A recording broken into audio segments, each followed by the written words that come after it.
Amados irmãos e irmãs, aqui estamos mais uma vez em nome de Jesus para trazer mensagem de paz para a nossa consolação e conforto espiritual. O assunto de hoje é a maior expectativa do verdadeiro cristão. Hoje nós estamos dando início a uma minissérie de vídeos que irão falar sobre esse tema, subtemas subordinados a esse tema. Hoje nós vamos apresentar só a introdução. É que alguém conversando comigo, falando que a gente precisava de falar sobre a volta de Jesus, pediu que preparasse uma série, uns 3, uns 4 vídeos sobre esse assunto, dizendo a essa pessoa que muitos estão precisando de ouvir. O que eu não discordo, tá? Então é uma minissérie e o tema principal é a maior expectativa do verdadeiro cristão. Hoje estamos apresentando a introdução. Bendito seja o Senhor. E antes que falemos do assunto, nós estamos pedindo a você nesse momento que dê o seu joinha aí, né, o seu like. E se o texto você julgar interessante, tocar na sua alma, no seu sentimento, no seu coração, compartilhe com outras pessoas para que elas também venham a participar desta mesa que o Senhor nos oferece. E onde quer que chegue essa mensagem, se você desejar se inscrever no nosso canal, eu já estou chamando o nosso canal porque é nosso e vosso, tá? De todos aqueles que quiserem se inscrever, seja bem-vindo a essa comunidade. Aperta lá em inscrever-se e no sininho. Basta fazer isso. Bendito seja o Senhor. Olha, o justo viverá da fé. Isso é uma visão judaica e cristã. O justo viverá da fé. Não há justo sem fé. E a fé gera o justo. E isso é baseado em pelo menos 3 passagens da Escritura Sagrada. Abacuque 2,4, Romanos 1,17 e Hebreus 10,38 dizem a mesma coisa. O cristão especificamente viverá, além da fé, ele viverá da confiança e da esperança. Essa fé gera nele a confiança e a esperança. E a esperança gera expectativa, no sentido de espera. Porque existe aquela expectativa que deixa a pessoa ansiosa, né? Não é essa a expectativa que é gerada pela fé, mas a expectativa de certeza, de confiança nas benditas promessas de Jesus. Aí de quê, né? De quê? Gera a expectativa de quê? Do quê? Do cumprimento das benditas promessas de Jesus, como já falei. A esperança e a expectativa, consequentemente, variam de acordo com o que tipo de cristão nós somos. De acordo com que tipo de cristão nós somos, é a nossa expectativa. Só que a maior expectativa do verdadeiro cristão, existe uma certa. Então nós vamos falar aqui de um cristão verdadeiro, de um cristão só confesso, falando que tipo de cristão nós somos. Existe um tipo de cristão verdadeiro e um tipo de cristão só confesso, que abre a boca e diz eu sou cristão, mas que dentro dele não tem a essência da mensagem do Senhor Jesus. O cristão verdadeiro é o que tem a fé baseada na palavra, sem se moldar as teologias atuais, humanistas e materiais. Teologias atuais, estamos falando das más teologias. E das humanistas, aquela coloca o homem em primeiro lugar. Não é uma verdadeira teologia. A verdadeira teologia tem Deus em primeiro lugar. E aí, tendo Deus em primeiro lugar, tudo dará certo para o homem. E das materiais, vamos ser bem claros, é a teologia da prosperidade. Prosperidade em si é uma coisa boa, o dinheiro em si é uma coisa boa, a formatura em si é uma coisa boa, tudo que se consegue aqui e que se usa para o bem é coisa boa. Mas quando se consegue para essas coisas nós sermos servos dessas coisas, passam a ser más. Quando elas nos servem, ou seja, se tornam ferramentas em nossas mãos para a prática do bem, então são coisas más. O cristão só confesso é o que não se incomoda em basear sua fé nos pensamentos, ideais e argumentos atuais, materiais. Ou seja, isso são doutrinas de homens e de demônios. 1 Timóteo 4, 1 e 2 fala disso. Fala o seguinte, lá em 1 Timóteo, capítulo 4, versículo 1 e 2, está escrito da seguinte forma: mas o Espírito expressamente diz que nos últimos tempos apostatarão alguns da fé, dando ouvidos a espíritos enganadores e a doutrinas de demônios, O versículo 2 diz: pela hipocrisia de homens que falam mentiras, tendo cauterizado a sua própria consciência. Muito bem, eu vou repetir esses 2 versículos. Vou repetir a leitura. Mas o Espírito expressamente diz que nos últimos tempos apostatarão alguns da fé, dando ouvidos a espíritos enganadores e a doutrinas de demônio, pela hipocrisia de homens que falam mentiras, tendo cauterizado a sua própria consciência. Olha, esses 2 versículos nos transmitem 8 recados urgentes, nos dão 8 bizus, 8 avisos. O primeiro é o seguinte: a voz é do Espírito. Quem está nos dizendo isso é o Espírito Santo, Espírito com E maiúsculo, mas o Espírito expressamente diz. Então quem fala é o Espírito. O segundo recado fala dos últimos tempos. Nos últimos tempos muitos apostatarão da fé. E isso está acontecendo e é mais um aviso que nós estamos nos últimos tempos. O terceiro recado: alguns apostatarão da fé.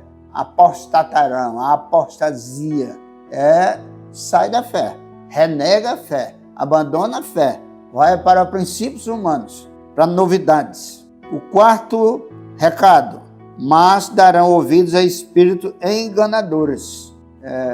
Espíritos, ideias, homens usados como instrumento por esse espírito, por essas ideias, que enganam, apresentam tudo bem bonitinho. A coisa tem lógica, mas não é a verdade pura. São espíritos enganadores. Pois é. E o quinto recado esses têm doutrina de demônios. Olha, irmãos, uma coisa nós temos que entender quando se fala em doutrina de demônios. Os demônios, eles trabalham contra o reino e contra a salvação dos homens, né? Então, quando se fala que eles têm doutrinas de demônio, dá para você entender que eles não estão interessados com a sua salvação. O sexto recado: esses pregam hipocrisia. Hipocrisia, o que é hipocrisia? É fazer do homem um ator. Parece religioso, parece ser bonzinho, mas não é. Parece ser santo, mas não é. Parece ser o que não é. São atores. É o significado bem original da palavra hipocrisia. Então ensina a gente a viver uma coisa que não é verdade. É horrível e terrível.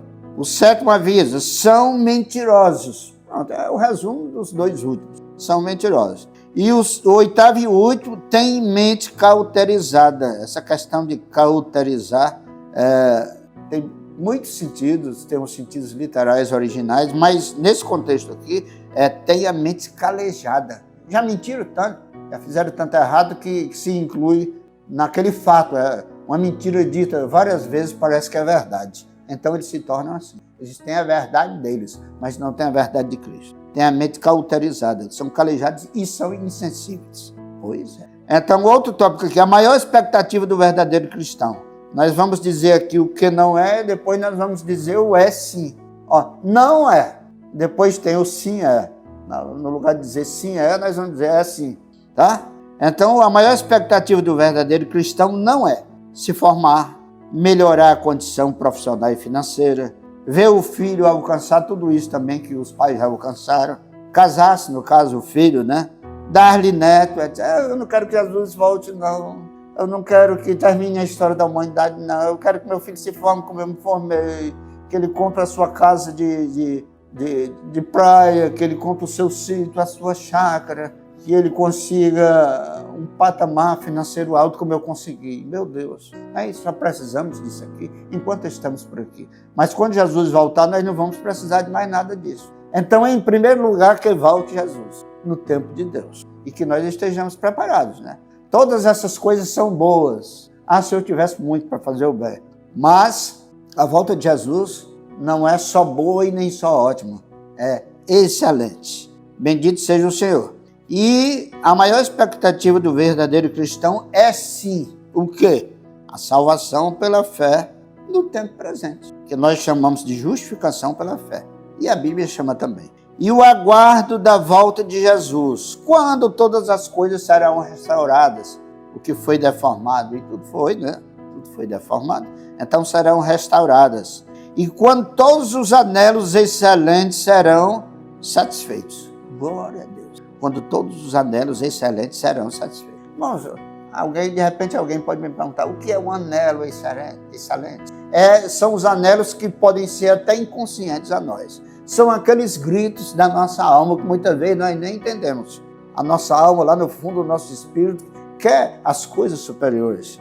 E nós tentamos dar tantas coisas daqui e a pessoa pode continuar infeliz. Então, porque não foi realizado os anelos superiores. Os anelos superiores são aqueles que o ser humano precisa e que são de acordo com a vontade de Deus. Então, com a volta de Jesus, serão todas as coisas restauradas e todos os anelos excelentes serão satisfeitos. Glória a Deus. Então, a mensagem termina por aqui. Nós vamos agora ter um questionamento, respondendo o apelo que a palavra de Deus nos faz. A primeira questão é, caro irmão e irmã, tua fé está no nível de te fazer viver ou está te deixando à beira da morte? Está no nível de te fazer viver ou está te deixando à beira da morte? O que é que tem a ver essa questão com a mensagem de hoje? O justo viverá da fé. Então, a tua fé hoje, a fé que você tem hoje, o nível no qual você está hoje, está te fazendo viver como justo ou está te deixando à beira da morte? É bom se questionar sobre isso. Então, se está nos deixando à beira da morte, é porque essa fé não está baseada na palavra de Deus. Questão 2. Você tem fé, mas qual tem sido a tua maior expectativa? São essas que a gente falou, que o cristão verdadeiro, só confesso, tem as expectativas. Se você só tem as expectativas que o cristão só confessa, tem, então você não está na verdadeira fé. Expectativa material, só social, porque social pode ser bom também, pode ser mal. Social é a convivência dos homens uns com os outros. É aquilo que se consegue aqui para viver uns com os outros. Mas nós precisamos também de expectativa espiritual. 3. Você se sente um cristão verdadeiro ou só um cristão confesso?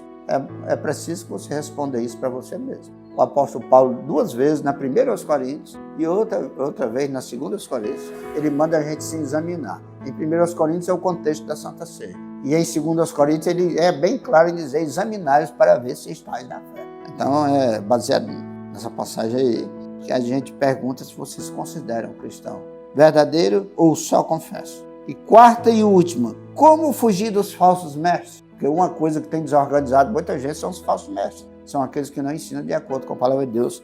Baseado no que o apóstolo Paulo falou aqui em 1 Timóteo 4, 1 e 2.